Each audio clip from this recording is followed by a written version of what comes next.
With 2026 more than halfway done, and other than one highlight, gaming releases had felt rather barren to me. It is time to talk about upcoming games that might yet turn this year around.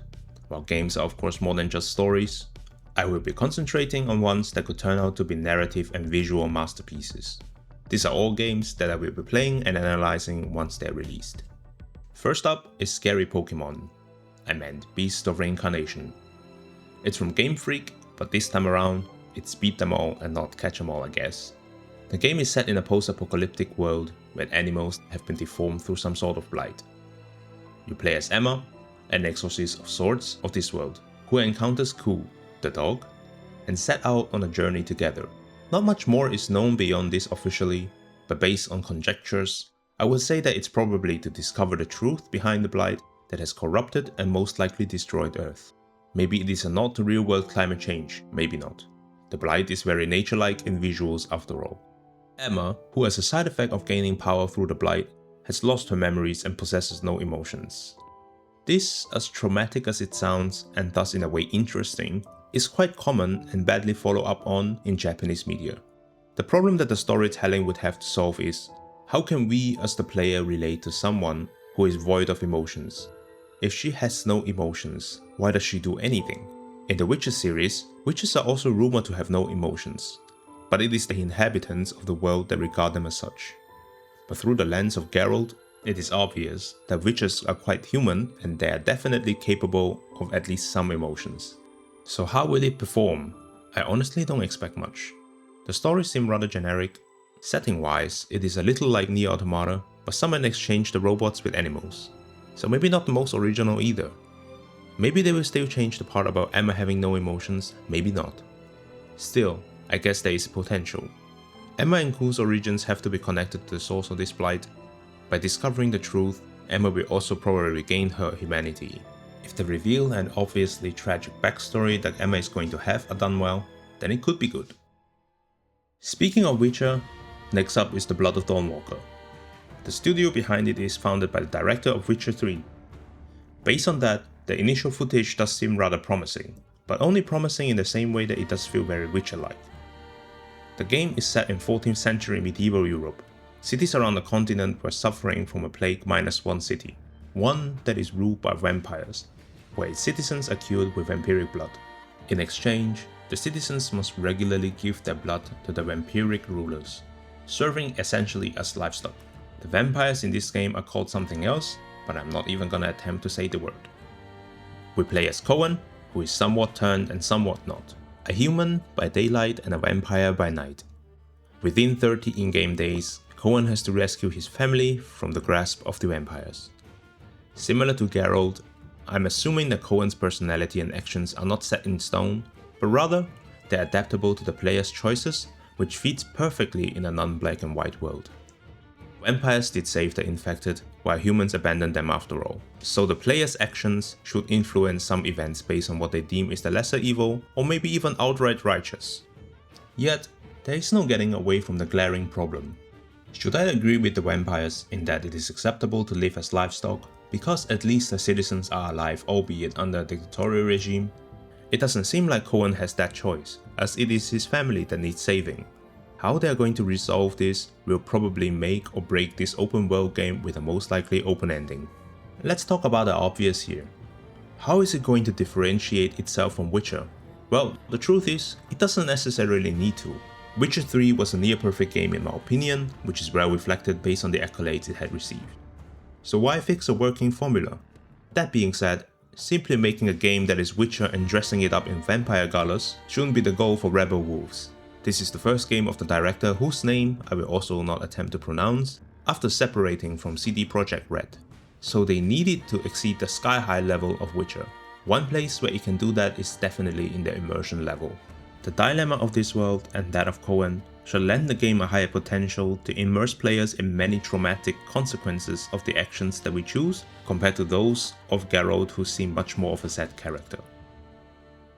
Next up is the remake of Legend of Zelda Ocarina of Time. I have to unfortunately preempt this by saying that I haven't played the original despite it having been possibly the best Legend of Zelda game of all time for many people. And Breath of the Wild exists, so that definitely raises the expectations. The releases for Switch 2 have been, in my opinion, pretty lackluster thus far. Mario Kart World is a release of a well-beloved franchise, but Mario Kart 8 Deluxe on my old Switch serves pretty much the same purpose for parties. That having been the debut game of the Switch 2 was honestly a little underwhelming to me. Especially if you compare that to the original Switch's debut game Breath of the Wild, followed shortly after by Super Mario Odyssey, both titles that revolutionized the franchises. With remakes of games, it is oftentimes difficult to make changes to the story and setting, especially one as beloved as this. Yet, after the masterpieces in the previous two major titles both set in an open world, I wonder if Nintendo is going to change the archaic semi-linear progression to an open world one. Gameplay wise, it will certainly have the potential to beat anything out of the park combining open world and time jumping. But how is it going to be narratively? The only criticism about Breath of the Wild that I have is that it was almost too open world. So much so that it felt like the players weren't told the story. In the sequel, Tears of the Kingdom, I'm fairly sure Nintendo had realized that, and comparatively, the number of cinematic cutscenes and spoken scripts went way up.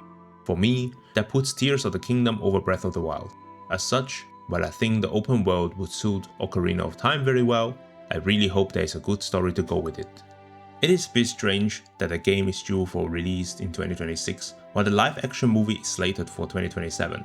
They could have released both of these closer to each other to cross-promote the game and movie, but the fact that there might be quite a bit of downtime between the two, assuming the release date for Ocarina of Time isn't delayed, is a good sign that this is going to be a high-effort remake that the original deserves and not a quick cash grab to go with the movie. Will this be the most successful Legend of Zelda title? Well, it has quite a few legendary predecessors to beat, but I certainly hope so. Stranger Than Heaven. The lineup is really Stranger Than Heaven. Ado and Snoop Dogg in the same song and game was not on my bingo card, and yet here we are. And guess what? The song sounds really good.